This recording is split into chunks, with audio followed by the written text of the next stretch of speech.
tenors or cranes. So other stories now. After 8 years, Nicola Sturgeon has unexpectedly resigned as the First Minister of Scotland. Her departure could mark a new chapter in the Scottish fight for independence, as well as the tumultuous relationship between Edinburgh and London. There is more in this report.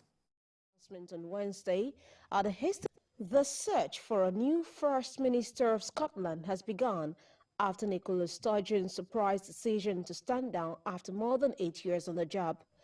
The Scottish National Party leader made her announcement on Wednesday at a hastily convened news press conference at her official Edinburgh residence, Bute House, but insisted it was a decision she had been weighing up for some time. She said that in order to serve well, a politician needed to accept when it was time to make way for someone else, but Ms. Sturgeon plans to remain in office until her successor is elected.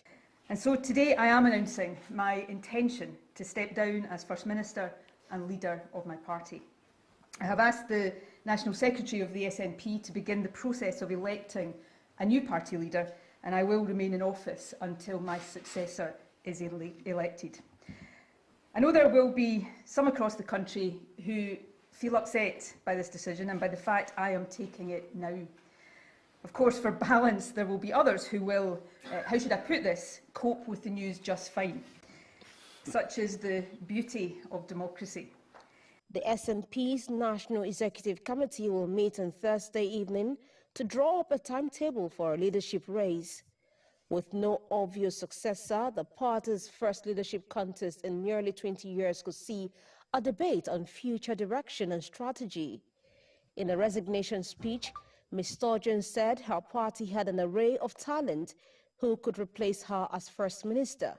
Possible replacements include John Swimney, Deputy First Minister, Kate Forbes, Finance Secretary, who underwent a meteoric rise in recent years, Angus Robertson, who was a vocal critic of Theresa May's government following the 2015 election, Hamza Yousaf, Health Secretary, who has held several senior posts in government, and Keith Brown, Justice Secretary, seen as an outsider bet.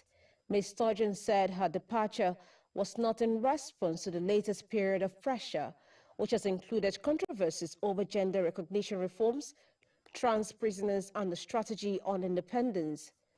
I have believed that part of serving well would be to know, almost instinctively, when the time is right to make way for someone else.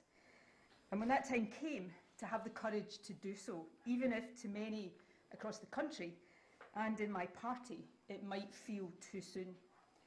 She intends to remain a member of Scottish Parliament until at least the next Holyrood election.